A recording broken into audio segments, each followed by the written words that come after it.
Salut à tous, je vous retrouve pour une nouvelle vidéo back courte. Aujourd'hui, on conclut notre série des previews sur la Betclic Elite. Je vais m'intéresser dans cette vidéo aux équipes qui, selon moi, pourraient se retrouver malheureusement à jouer le maintien. Alors, pour certaines, il pourrait y avoir quelques surprises, dans le bon ou dans le moins bon. Je vous propose de découvrir tout ça dans cette vidéo.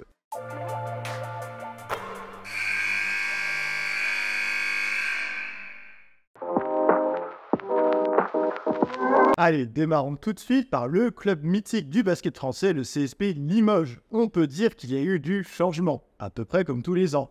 Beaucoup de joueurs sont partis, et les seuls joueurs de l'effectif limogeaux qui étaient déjà là la saison passée, eh bien ce sont Wojny, Lucas Hugolin ou encore le capitaine Nicolas Lang.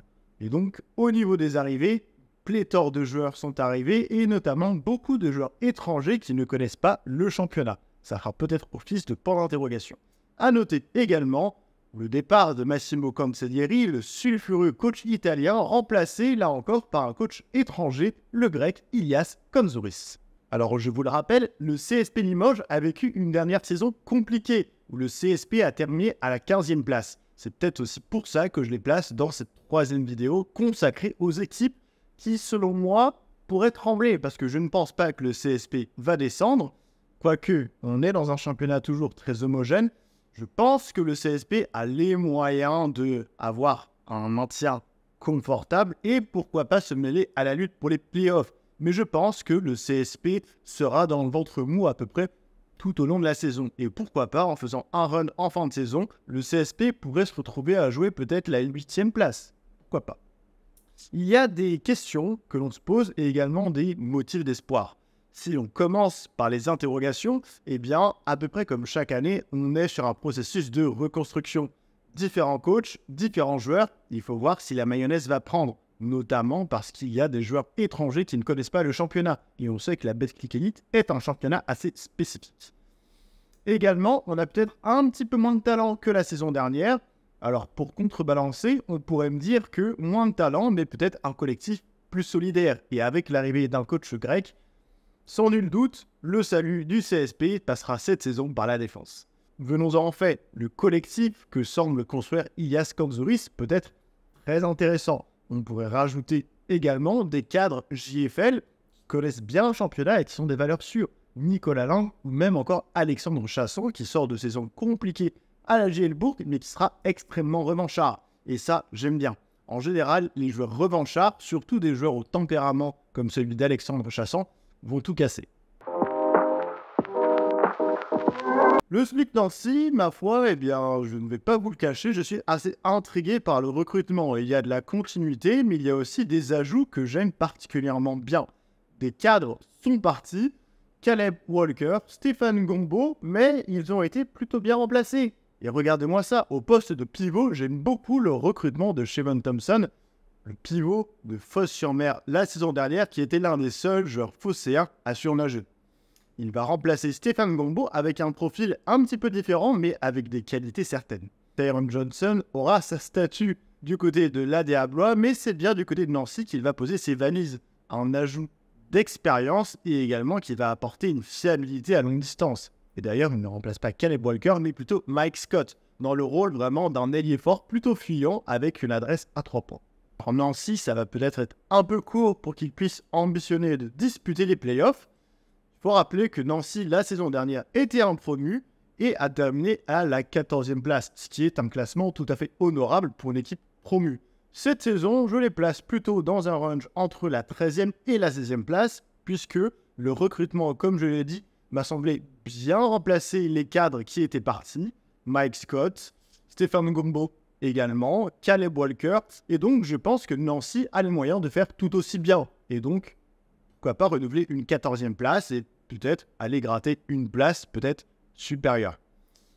En termes d'interrogation que l'on peut se poser, eh bien, je le mets aussi, moi, à titre personnel, dans mes motifs d'espoir, mais je crois beaucoup au joueur qui est Shevon Thompson. Alors malheureusement, il va falloir qu'il gère ses fautes, et c'était bien un des problèmes qu'a rencontré Foss la saison dernière, On est sur un pivot grand qui a parfois un petit peu de mal avec l'arbitrage. Il peut se frustrer et il peut avoir tendance à prendre 2 fautes en 5 minutes. Mais lorsqu'il est sur le terrain, c'est une sacrée valeur ajoutée. Il a déjà fait de beaux chantiers en pré-saison. Rappelez-vous, la saison dernière, Nancy a eu du mal avec son bas court, avec une paire de meneurs et d'arrière qui n'ont pas fait le boulot. Frank Mason, le meneur américain qui est passé par la NBA, est alors arrivé et on peut dire qu'il a soufflé le chaud et le froid. Il a plutôt mal démarré à Nancy en fin de saison dernière, mais il a fini en boulet de canon. Alors quel visage aura-t-on le droit de voir de la part de Frank Mason? Et c'est d'ailleurs mes 2 joueurs clés. Frank Mason, puisque on le sait, le poste de meneur de jeu est extrêmement important, et Shevon Thompson qui peut être extrêmement dominant, mais qui devra se canaliser pour ne pas prendre trop de fautes. L'autre club qui a été promu la saison passée, c'est l'ADA Blois. Et oui, les 2 clubs promus se sont maintenus. Alors, l'ADA Blois, c'était un petit peu la sensation de la saison dernière. Après de multiples refus, ou en tout cas incapacité d'accéder à la Betclic Elite, l'ADA Blois l'a fait et a fait une saison pour le moins remarquable, avec un début de saison canon et tonitruant. Rappelez-vous, la série de 4 ou 5 victoires consécutives en début de saison de ce petit club qui a des moyens extrêmement limités. Eh bien, pour leur 2e saison dans l'élite, on le sait, la 2e saison est parfois la plus difficile, et pour autant, le recrutement semble plutôt intéressant. Alors certes, on ne sera pas sur un effectif du niveau de celui de Monaco ou de l'Asvel, mais il y a des choses à faire, et j'aime beaucoup l'audace qu'a Michael Hay dans ses choix de recrutement. Responsabiliser à la main le jeune Milan Barbic, faire venir Armel Traoré qui a fait une fin de saison canon chez les Mets, tout cela montre que l'ADA Blois va progresser au fil de la saison et a un effectif qui présente du potentiel. Maintenant, on le sait, sur les équipes qui ont peu de moyens, le recrutement des joueurs étrangers est primordial et là-dessus, il ne va pas falloir se tromper. Difficile d'imaginer Blois jouer les playoffs là encore, et je pense, avec les 3 descentes, que l'objectif et l'ambition principale de l'ADA sera de rester dans l'élite. En termes de joueurs clés, j'aurais pu placer Tobin Carberry, qui est un scoreur qui nous vient tout droit de D2 Turc, mais j'ai décidé de placer le binôme Milan Barbic, Josh Hawley, tout simplement l'axe 1-5. Alors pourquoi j'ai décidé de placer Milan Barbic dans les joueurs clés? Eh bien tout simplement, le poste de meneur de jeu est extrêmement important et Milan Barbic sera a priori le meneur titulaire. Il aura beaucoup de responsabilités, on sait que c'est un joueur qui a du potentiel, mais voilà, ça cristallise un petit peu les débats. Est-ce que Milan Barbic va pouvoir être impactant de suite, à la fois dans la gestion du jeu, où là je ne me fais pas trop de soucis, mais aussi défensivement? Est-ce qu'il sera capable d'avoir du répondant face à des meneurs plus petits, plus toniques, plus rapides que lui? Là est toute la question. Son compère au poste 5, maintenant Josh Hawley. La saison dernière, Blois a eu quelques soucis avec ses pivots, et c'est pour ça que j'ai décidé de mettre Josh Hawley en poste 5, potentiellement dans les joueurs clés. Alors dans les joueurs clés parce que c'est un secteur de jeu dans lequel Blois va devoir être dominant et va devoir être performant. En rotation, nous avons le jeune Brice Dessert notamment. Donc Josh Hawley, il va falloir qu'il soit à la hauteur. Et parfois, dans la pré-saison, ça n'a pas toujours été le cas. En se demandant, est-ce que c'est plutôt un poste 4? Est-ce que c'est plutôt un poste 5? Et donc, ça va être une question principale, à défaut de faire de Josh Hawley un joueur clé et majeur de la saison prochaine pour l'ADA Blois. Eh bien, des cadres sont partis. Et c'est là où le bas blesse un petit peu et où on peut avoir des interrogations. C'est est-ce que des joueurs qui représentaient l'ADN de la maison blésoise vont être remplacés et partis? C'est ça, les départs de Tyron Johnson ou de Thomas Cordoni qui ont rejoint respectivement Nancy et Gravelines, ça va pas être simple à remplacer. Mais bon, c'est comme ça. Et de l'autre côté, on peut aussi se poser la question, est-ce que Hawley, est-ce que Ryan Brown notamment, qui sort d'une saison difficile du côté de Nanterre, est-ce qu'ils vont être à la hauteur? Là encore, les joueurs étrangers vont être primordiaux dans le rendement de l'ADA Blois la saison prochaine. Alors maintenant, du côté de la Loire, et là, je peux vous le dire, je vais avoir des choses à dire, car oui, je suis bel et bien supporter de la Chorale de Rouen. La Chorale de Rouen est une équipe avec un style de jeu atypique, avec le coach emblématique de la Betclic Elite, Jean-Denis Choulet, qui nous régalera encore la saison prochaine avec des conférences de presse pour le moins croustillantes. Alors, Comme d'habitude, j'ai envie de dire, pour des clubs à petit budget, c'est très difficile de conserver des cadres. Et cette année encore, le recrutement y a eu droit. Il a fallu rebâtir un effectif à 70-80%. Les seuls joueurs rescapés de la saison dernière se prénomment Kadri Mwendadze et le pivot Yanis Morin. Alors, du côté des arrivées, eh bien, une fois n'est pas coutume, Jean-Denis Choulet a fait marcher sa cellule de scouting, c'est-à-dire lui-même, et il est allé nous recruter des joueurs américains qui viennent parfois de seconde zone, parfois de J-League. On peut noter le micromeneur Tavian Dunn Martin, Jordan Tucker, Kellan Grady, ou encore un autre joueur intérieur qui nous provient d'Italie, Cyril Langevin. Sans oublier Lewis Sullivan, un poste 4 beaucoup moins aérien que ce qu'on a pu voir par le passé du côté de la chorale.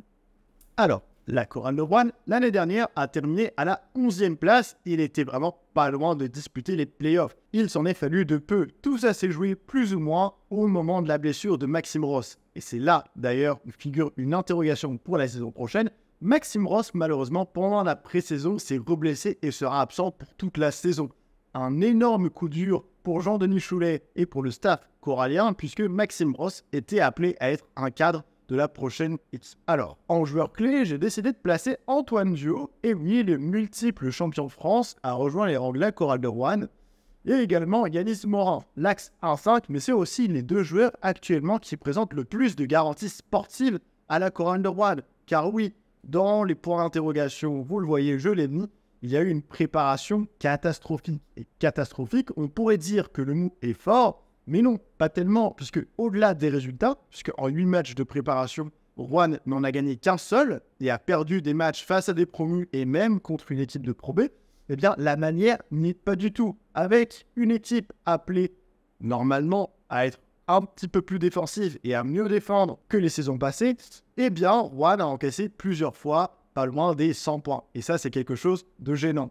Offensivement, là aussi, la marque de fabrique de la chorale de Rouen, eh bien, tout n'a pas été rose. L'animation offensive reste encore à travailler. Et on peut le dire, il y a du boulot. Alors oui, c'est un petit peu inquiétant pour la chorale de Rouen qui nous a habitués sur les 2 dernières saisons, eh bien, à réaliser des coups et à avoir un jeu offensif flamboyant. Une équipe pour la gratter capable de tout. Pour l'instant, difficile de voir des équipes plus faibles que la chorale de Rouen. Alors, dans les motifs d'espoir, car oui, il peut y en avoir, on peut le dire, ce n'est que le début de la saison. Et encore, elle n'est même pas encore commencée. Mieux vaut se rendre compte maintenant des carences et des lacunes qu'il peut y avoir afin d'essayer d'y remédier. Mais malheureusement, on l'a vu, la blessure de Maxime Ross a un petit peu tout changé puisque Rouen a déjà recruté un poste 4 pour le remplacer. Pour l'instant, n'a pas l'air d'être le profil idéal. Un sacré casse-tête en perspective pour le coach Jean-Denis Choulet. Allez, intéressons-nous maintenant à une équipe spécialisée dans la lutte pour le maintien. Une équipe qui a vraiment cette culture, c'est bien sûr le Portel, à qui on prédit l'enfer saison après saison, et qui pourtant, saison après saison, se maintient dans l'élite. Alors, est-ce que cette saison, il en sera de même? Je ne sais pas, mais la lutte va être extrêmement serrée, puisque 3 équipes descendront en Pro B à l'issue de cette saison. Idem, comme Rouen, les cadres de l'année dernière du côté du Portel sont partis, et pourtant, là aussi, un petit peu à l'image de ce qu'a fait Blois, eh bien, Éric Gérard est allé recruter des jeunes joueurs français talentueux avec du potentiel, et ça, on peut le dire, on aime bien. On peut noter les arrivées de Yvan Février et Didier Diawara notamment, et également des joueurs qui nous proviennent du championnat portugais avec de belles statistiques, des championnats de seconde zone, mais ces joueurs auront les dents qui vont rayer le parquet et auront tout à prouver. Roberts et Philandros Flemings notamment, qui jouaient d'ailleurs dans la même équipe au Portugal. La saison dernière, c'est vrai, le Portel a joué le maintien bien sûr, mais a terminé à la 2e place, sous l'essor de sa pépite, partie du côté du Paris Basket, Nadir Ifi, qui était le leader et l'homme à tout faire de cette équipe, à la fois au scoring, mais aussi à la création et à la distribution. Il offrait du spacing à ses coéquipiers, et c'est quelque chose qui va peut-être un petit peu manquer au Portel. En tout cas, l'équipe, cette saison, est construite différemment. En joueur clé, j'ai décidé de placer Benoît Mangeant et Bastien Vautier. Il y a eu énormément de joueurs nouveaux qui sont arrivés, donc pas forcément de la continuité, chose sur laquelle Éric Gérard essaie tant de construire saison après saison, et c'est bien avec des joueurs comme Benoît Mangeant, qui est au club depuis de nombreuses saisons, qui est le capitaine emblématique de cette équipe. Ça va être à lui de fédérer et d'instaurer justement cette culture de la j'allais dire cette culture de la gagne, cette culture du maintien, cette culture du combat, parce qu'on sait qu'aller jouer au Portel, c'est toujours un combat. J'ai placé également Bastien Vautier, car on le sait, avoir un pivot dominant en Betclic Elite, c'est extrêmement important. Bastien Vautier nous vient tout droit de Pro B où il était dominant. Est-ce qu'il sera en capacité d'être tout aussi dominant au rebond et au scoring en Betclic Elite? Peut-être que le maintien du Portel dépendra de ses capacités à reproduire ce qu'il faisait en Pro B. Dans les motifs d'espoir, puisqu'il y en a toujours du côté du Portel, eh bien je l'ai dit, il y a des GFL à potentiel, Vautier, Février, Didier Diawara, et à l'instar de l'ADA Blois, c'est une équipe, le Portel, qui devrait progresser tout au long de la saison. Et ça, c'est intéressant. Également, je l'ai dit, c'est un club qui a la culture du maintien. Est-ce que ce sera suffisant avec des joueurs justement qui sont plutôt en début de carrière, qui nous proviennent de G-League, du Portugal, de Pro B? On le verra. Dans les interrogations qu'on peut se poser, effectivement, c'est que l'effectif est renouvelé et que pour beaucoup de joueurs, c'est une découverte de la division. Il y aura peut-être un temps d'adaptation, mais il ne faudra pas non plus prendre trop de retard à l'allumage. L'Élan Chalon est l'un des 2 clubs promus cette saison. Comparé à d'autres équipes, eh bien Chalon a fait dans la stabilité puisque une bonne ossature qui était déjà présente au club la saison dernière a été reconduite, notamment la raquette, les 2 pivots, Lionel Godou et Mathias Marcusson. Antoine Eto'o, toujours là, toujours fidèle au poste, ce sera son équipe, encore une fois très probablement. Et enfin, Kenny Baptiste qui lui aussi est resté après avoir rejoint l'Élan Chalon en cours de saison. Enfin, on peut saluer le retour à la Casa, à la maison du jeune Mathieu Missonnet qui a été formé là et qui a su gagner sa place en pré-saison puisqu'il a rejoint l'Élan en tant que partenaire d'entraînement. Il a convaincu Sam Vucevic de lui offrir un contrat. Alors, en joueur clé, je vais placer Antoine Eto'o.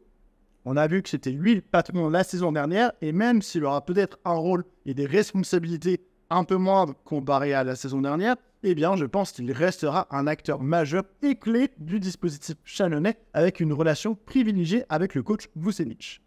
À ses côtés, il y aura un poste de scoreur qui, je pense, de par son statut, de par ce qu'il a produit dans sa carrière, sera amené à être un joueur majeur. C'est German Love. On peut le dire, c'est un club historique du championnat et donc, je pense que ce ne sera peut-être moins compliqué que des clubs comme Foss, comme Blois, comme Antibes de s'inscrire dans la durée dans ce championnat. On parle d'un club qui possède, pour un club qui vient de Pro B, des moyens quand même très importants, un bel outil de travail, une salle localisée qui est reconnue, et donc tout ça fait qu'il y a un environnement propice à peut-être pouvoir se pérenniser dans l'élite. On peut noter également la dynamique. On l'a vu, il y a une continuité avec un socle de joueurs qui est resté, et ça c'est extrêmement important, notamment sur le début de la saison, puisque des automatismes vont se créer beaucoup plus rapidement, et que ça va peut-être permettre de surfer sur une dynamique positive. On le rappelle, l'Élan Chalon a remporté les playoffs la saison dernière. Dans les interrogations, parce qu'il y en a, effectivement, quelque chose d'assez mineur, mais ça va être de pouvoir intégrer correctement Tumutis, le nouveau poste 4 très fraîchement signé par l'Élan Chalon, et également Alexei Nikolic, qui n'a pas passé la pré-saison à Chalon puisqu'il évoluait avec l'équipe de Slovénie à la Coupe du Monde. Il va falloir qu'ils se fondent dans le moule et qu'ils soient bien intégrés, qu'ils trouvent leur place et leur responsabilité. Moi, l'interrogation que j'ai notamment, et je pense que beaucoup de fans chalonnais l'avaient également, c'était est-ce que la raquette et notamment le duo de pivot qui était là la saison dernière sera en capacité de performer et de s'adapter à la Pro B, à la Betclic Elite, Mathias Marcusson et Lionel Godou, qui étaient très bons en Pro B sans être tout à fait dominants. Alors, Mathias Marcusson a un profil peut-être qui convient un petit peu moins à la Pro B, peut-être qu'il va davantage s'y retrouver en Betclic Elite. Et c'est plus ou moins le cas également pour Olivier Cortal, qui nous vient de Pro B, que Chalon voulait absolument, et qui, de par ses passages récents en Betclic Elite, a montré que c'était un niveau pour lequel il était peut-être un petit peu juste. Alors certes, depuis il a fait une saison du côté de Moulazac, donc peut-être que maintenant il est un petit peu plus mature et qu'il saura encore mieux exprimer ses qualités. Enfin, le deuxième promu et dernier club auquel nous allons nous intéresser, c'est bien sûr Saint-Quentin. La révélation et la consécration de Saint-Quentin la saison dernière, qui n'était pas appelé à monter en Betclic Elite et qui pourtant a fait cavalier seul presque pendant toute la saison en Pro B pour terminer à la première place, directement synonyme de monter dans l'élite. Alors Saint-Quentin, forcément, a recruté beaucoup d'Américains, de joueurs étrangers, a dû faire des paris, mais il y a tout de même quelques joueurs qui sont restés. On peut nommer Lucas Boucaud à la main, William Pfister à l'intérieur, ou encore la révélation, le meilleur jeune de Pro B la saison dernière, Melvin Aginsa. Sont arrivés également donc beaucoup de joueurs que l'on ne connaît pas, qui nous proviennent de championnats différents et pour qui il va falloir s'adapter à cette division et à ce championnat, mais également un joueur que l'on a vu du côté de Gravelines, Dominik Olejniczak, un pivot polonais fort au sol, solide et qui amènera de la dureté dans le système de jeu de Julien Mahé. Alors, on ne va pas se le cacher et j'espère que Saint-Quentin fera aussi bien qu'a fait l'ADA Blois la saison dernière, mais difficile d'imaginer autre chose qu'une lutte pour le maintien pour le club de Saint-Quentin, surtout dans une saison à 3 descentes. Dans les joueurs clés, j'ai décidé de mettre Nate Johnson, qui devrait être le poste de scoreur de cette équipe, et de Mathis Dosuyobo, qui n'est ni plus ni moins que le MVP en titre de la Pro B. Mathis Dosuyobo, eh bien, il a régné, il a dominé tout au long de la saison dernière. On peut dire qu'il a explosé et on attend maintenant qu'il confirme à l'étage supérieur. Et il a toutes les qualités et les capacités pour le faire. En témoigne sa pré-saison où il est resté sur sa lancée de ce qu'il a fait en Pro B avec du point, avec du rebond et surtout avec une belle efficacité. Alors les interrogations que l'on pourrait avoir, forcément il y en a, c'est il va falloir passer le cap. On sait, il peut y avoir un gap entre la Pro B et la Betclic Elite. Saint-Quentin, en plus, n'a, dans son histoire récente, pas fait l'ascenseur, donc très peu de moyens de savoir comment le club va se structurer et va s'adapter à ce niveau. Également, on l'a vu, beaucoup d'étrangers nous proviennent de championnats étrangers, pour le coup, et donc il n'y a pas cette connaissance de la division, cette connaissance et cette science du championnat français. Il va falloir que les joueurs s'adaptent. On l'a vu, il y a quelques rookies, comme Campbell notamment, comme Walker qui nous provient de J-League. Et donc, il va falloir s'adapter à ça, au championnat français, mais aussi au basket européen pour certains joueurs. Dans les beaux types d'espoir, car oui, il y en a, et un petit peu à l'image de ce que j'ai dit pour Chalon, il y a une dynamique qu'il va falloir conserver. Il y a quelques joueurs qui sont restés, pas énormément, mais il y en a quand même, des joueurs français. Ils devront être les relais du discours et du système de Julien Mahé. Et après tout, avec 3 descentes, et pour un club qui n'était pas destiné à monter dans l'élite, eh bien Saint-Quentin n'a rien à perdre et a même tout à gagner. Et peut-être que ça va leur permettre de jouer relâché, d'être parfois même dans l'euphorie, même si l'euphorie et Julien Mahé, c'est pas trop ça. On n'est pas sur un système Donadieu ou un système parfois Jean-Denis Choulet. Mais voilà, ils pourront peut-être jouer relâché à l'image du début de saison de la saison dernière de l'ADA Blois. Voilà, on arrive au terme de cette vidéo et de cette série de previews. J'ai traité toutes les équipes qui figurent en Betclic Elite la saison prochaine. N'hésitez pas à me dire dans les commentaires quelles sont les équipes que vous voyez à la lutte pour le maintien. N'hésitez pas carrément à me dire quelles sont les équipes que vous voyez descendre. Je vous rappelle qu'il y aura 3 descentes cette saison. J'espère que cette vidéo vous aura plu. N'hésitez pas à vous abonner et je vous dis à très vite pour la reprise du championnat. Bye bye.